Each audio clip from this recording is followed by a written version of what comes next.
da fidda rai da fidda tsamani daga samun rahamar Allah da kuma biyewa kafafen yada labarai. Kullum mutum ya ce a BBC naji, a Jamus naji, sai ka ce ya ji a Bukhari, abin nan naji, inda ranka ce, wace ce ko na gauta, shi kullum maganarsa kenan. Ɗan jarida, duk fitinar duniya 'yan jarida suka haɗa ta. Duk tashin hankalin duniya 'yan jarida suka haɗa shi. Tun zamanin annabi 'yan jarida kaso 75 su ne munafukan da suke lalata addini.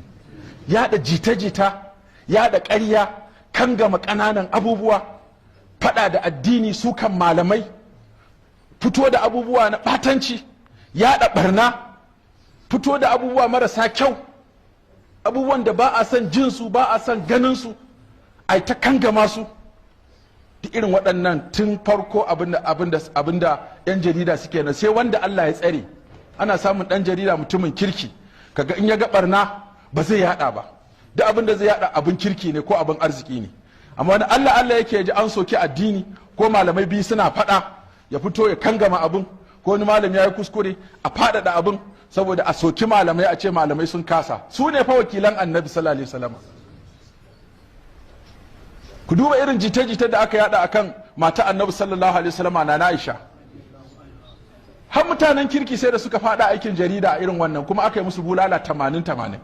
Kana zaune a majalisa baka san me yake faruwa ba. Hassanu bin Sabi yana da majalisa da ake haduwa ake hira, wani yazo ya rada masa maganar, shi ma iji iyada. Da abin ya tabbata ba gaskiya bane, aka ce a kawo shi, duk da babban sahabi ne, sai da aka yi masa bulala 80. Misdahu a gidansa yadda Abubakar yake cin abinci, amma da aka wana na Aisha kage saboda rashin rike baki, shi ma je ga wani ya yada. Da aka zo shi ma aka yi masa bulala 80, duk da sahabi ne aka yi masa bulala 80. Har sayyidina Abubakar ya fushi, ya ce na daina baka tuwo, na daina taimaka ma, ashe har da kai ake bata ni. Allah ya ce Abubakar ya hakuri, ala tuhibbuna an yaghfira Allahu lakum wal ya'fu wal yasfahu, ala tuhibbuna an yaghfira. Sayyidina Abubakar ya ce na yafe masa, yazo ya ci gaba da cin abinci.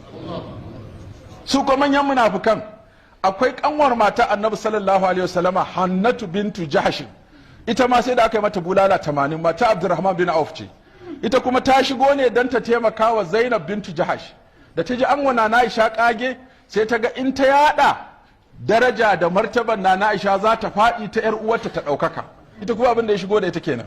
Ita ma aka yi sallama, ta fito matar sahabi, aka yi mata bulala 80 ta kage da ta yi. Yanzu ba wannan bulala 80. Mutum sai ya faɗi abin da yake so, ya aikata abin da yake so, ya haɗa abin da yake so. Ga social media ɗin nan, kowa suka ji ya ce a social media na gani. Mutum ya ga barna, ya ga ƙarya, ya liking, ya comment, ya sharing, ya yaɗa. Wani ma annabi za a zaga fa mutum wasu ya turo ma, malam ka ji wani ya zagi annabi, to me zan ji, me amfanin sa? Wani an taka Qur'ani, wacce ta taka a ɗaki ta yi, amma an ta tura sai ka ga kafin ka ce mai duk musulmi sun tura junansu ana taka Qur'ani. To me za ka yi? Me amfanin ka yada an taka Qur'ani? Me amfanin ka yada an zagi annabi? Me amfanin ka yada abubuwan da ba su da kyau? Inda baka yada ba, wataƙila ma wani ba zai sani ba. To irin waɗannan abubuwa suna nan yanzu, an dogara da waɗannan abubuwa, kuma barna a nan imani yake rugujewa. A zauna a ta hira, a ta maimaita maganganu marasa amfani, a cinye lokaci, a ɓata lokaci, duk a cikin abubuwa marasa amfani. To waɗannan abubuwa sai mutum ya yi taka tsantsan da su. Me za ka ji a wannan zamanin? Sai ka zaɓi mai za ka ji. Hatta wa'azi fa ba kowane wa'azi za ka ji ba.